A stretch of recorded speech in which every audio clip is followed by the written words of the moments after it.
নমস্কাৰ, মোৰ ইউটিউব চেনেললৈ আপোনালোক সকলোকে স্বাগতম জনাইছোঁ। মই কৌশিক নন্দন বৰুৱাৰ উপন্যাস নিৰিবিলি এটি নীৰৱ কাহিনী পাঠ কৰিবলৈ লৈছোঁ। আপোনালোকৰ যদি ভাল লাগে তেন্তে লাইক কৰি দিব আৰু নিতৌ এনেকুৱা ভিডিঅ' পাবলৈ চেনেলটো ছাবস্ক্ৰাইব কৰি দিব। ধন্যবাদ। এতিয়া আহোঁ নিৰিবিলি পাৰ্ট 3। হোষ্টেল আহি সোমাই আচৰিত হ'ল সন্ধ্যা আৰু প্ৰিয়া। প্ৰথম মহলাত কোনোবাই চিঞৰি চিঞৰি গালি মাৰি আছে। বিদিশাৰ লগতে সন্ধ্যাও সিও গৈ দেখে কালি লগ পোৱা ৰীণাবা। শেষ কৰিলেই অভদ্ৰকেইটা। নোৱাৰোঁ আৰু মই নাথাকোঁ যে হোষ্টেলত। কৰিডৰতে থিয় হৈ ৰীণাৰ গালি। কি হ'লনো বিদিশাবা? কাক গালি দি আছে ৰীণাবাই? ভয়ে ভয়ে সুধিলে সন্ধ্যাই। ৰীণাৰ ৰুমৰ কাষৰ গছজোপালৈ আঙুলিয়াই বিদিশাই দেখুৱালে। সন্ধ্যাই আগুৱাই গৈ দেখে এটা মলুৱা হৰলিক্সৰ টেমাৰ পৰা বিস্কুট উলিয়াই খাই আছে। বান্দৰ? আশ্চৰ্যত চিঞৰি দিলে সন্ধ্যা।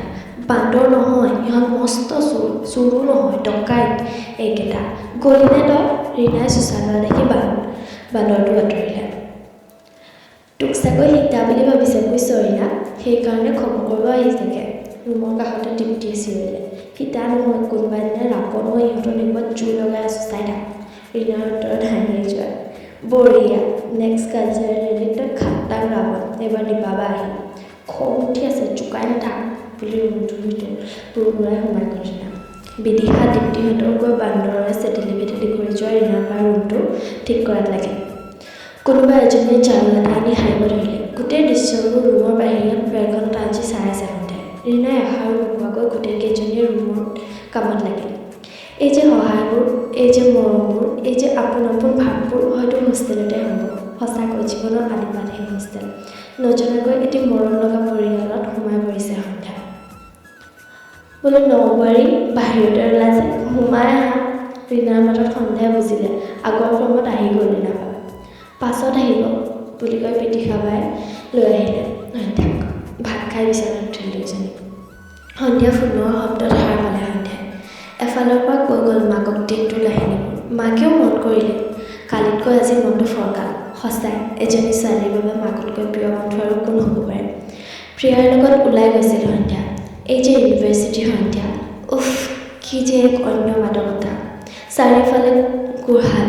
কোনোবাই যদি লগৰ বন্ধুৰ লগত আড্ডা মাৰিয়ে ঘূৰিছে, কোনোবাই আকৌ নিজৰ প্ৰিয়জনৰ লগত সন্ধিয়াৰ কবিতা ৰচিছে, কোনোবাই যদি এজেঞ্চিয়ালত বহি হাঁহিৰে মেহফিল সজাইছে, কোনোবাই হয়তো কাণত হেডফোন লগাই অশ্বকীৰ কাহিনী শুনাইছে। চাৰিওফালে নানা চৰিত্ৰ।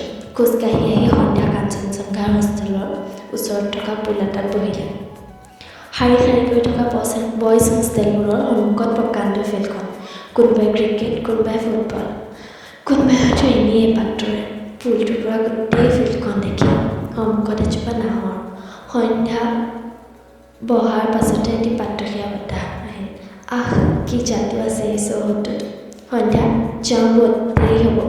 প্ৰিয়াৰ মাতত উঠি আহিল সন্ধ্যা। পুলটো আৰু সেই নাহৰজোপালৈ এবাৰ উলটি চালে। আকৌ আহিব তাই। ৰাতি ভাত খাই উঠাৰ পাছতে সন্ধ্যা পাইছিলেহি সেই ভাৰতবৰ্ষক যোৱা খবৰটো। প্ৰাক্তন ৰাষ্ট্ৰপতি ডক্টৰ আব্দুল কালাম আৰু নাই। কাৰোৰে যেন বিশ্বাস হোৱা নাছিল। মিছন ইণ্ডিয়া, অগ্নিৰ দেউকাৰ কথাবোৰৰ দৰে চিলা চকুৰ আগেৰে কৈছিল সন্ধ্যা। হয়তো তাই নৰা বহুতৰ। সঁচাকৈ ভাৰতৰ এটি নক্ষত্ৰ হেৰুৱালে। কালামদেৱক সন্ধ্যাই ব্যক্তিগতভাৱে কেতিয়াও লগ পোৱা নাছিল। তেওঁ এনেকুৱা লাগিছিল যেন নিজৰ ঘৰৰে কোনোবা এৰা। মহান মনীষীসকল এনেকুৱাই, মৃত্যুৰ পাছতো নিজক ৰাখি থৈ যায় নিজৰ আত্মকৰ্মৰ গ্ৰাণেৰে। তোমাৰ স্নেহ, আদৰ, যত্ন আৰু আস্থাই মোক শক্তি দিলে। নিৰ্ভয়ে পৃথিৱীৰ সৈতে মুখামুখি হ'বলৈ ঈশ্বৰৰ শক্তিৰে। সেয়ে মোৰ মাতৃ। মহান কেয়ামত দিনাখন আমি আওক লগালগি হ'ম, আকৌ লগালগি হ'ম। সন্ধ্যাৰ মনত পৰিছিল ডক্টৰ কালামে লিখা মোৰ মা নামৰ আটাইতকৈ প্ৰিয় কবিতাটিৰ শেষ সংগীত শাৰী। এৰা গুচি গ'ল তেখেত, গোটেই বিশ্বক কন্দুৱাই, ভাৰতক অকলে এৰি। কাইলৈ হয়তো ক্লাছ নহ'বও পাৰে, কিন্তু যাবতো লাগিবই। সোনকালে বিচনাত পৰিল সন্ধ্যা। ৰাতিপুৱা সোনকালে উঠাৰ অভ্যাস সন্ধ্যাৰ ঘৰতো নাছিল, হোষ্টেলতো সম্ভৱ নহয়।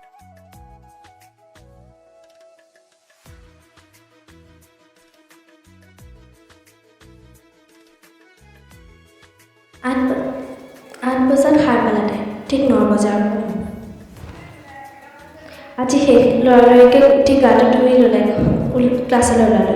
ঠিক 8:50 মানত ক্লাছত সোমাল প্ৰিয়াৰ লগত এজাকমান অচিনাকি ল'ৰা ছোৱালীৰ মাজত প্ৰিয়া নথকা হ'লে তাই বৰ অকলশৰীয়া হ'লহেঁতেন ইলেক্টিভ ছ'চিয়লজিৰ ক্লাছ আছিল ফাৰ্ষ্ট ক্লাছ হিচাপে বৰ সুন্দৰকৈ গৈছিল ক্লাছটো সকলোৱে চিনাকি দি গৈছিল নিজৰ নামৰ ঠিকনাৰে my name is Sandhya Ragini Barua I am from Biswanath Chariali তাইৰ দিনে দিনটোৰ ভিতৰত নিমি হাজৰি হিমাকে আদি ধৰি ভালেকেইজনী ছোৱালীৰ লগত সন্ধ্যাৰ চিনাকি হ'ল তাইৰ এই গুণটোৰ কথা সকলোৱে কয় খুব সোনকালে মানুহৰ লগত মিলি যাব পাৰে তাই ইয়াকে লৈ অলপমান অহংকাৰ নথকাও নহয় তাই সন্ধ্যা ভাল লাগিছিল লগৰ গোটেই ছোৱালীকেইজনীৰ দৰে তাইৰ কথা পাতিবলৈ পালে একো নালাগে মাইছেল্ফ অনুৰাগ হাজৰিকা ফ্ৰম ডিব্ৰুগড় হঠাৎ চক্কাৰ উঠিল সন্ধ্যা ঘূৰি চালে হয় তাই ভবাটোৱে সেই ল'ৰাটোৱে হয় তাই যে হোৱাইট হেয়াৰ আনিছিল ওখ চুটি চুলি ল'ৰাটো ক'ত পঢ়ে কিবা কিবি কৈছিলহি খুব শান্ত দামত যেন লাজ লাজ পায়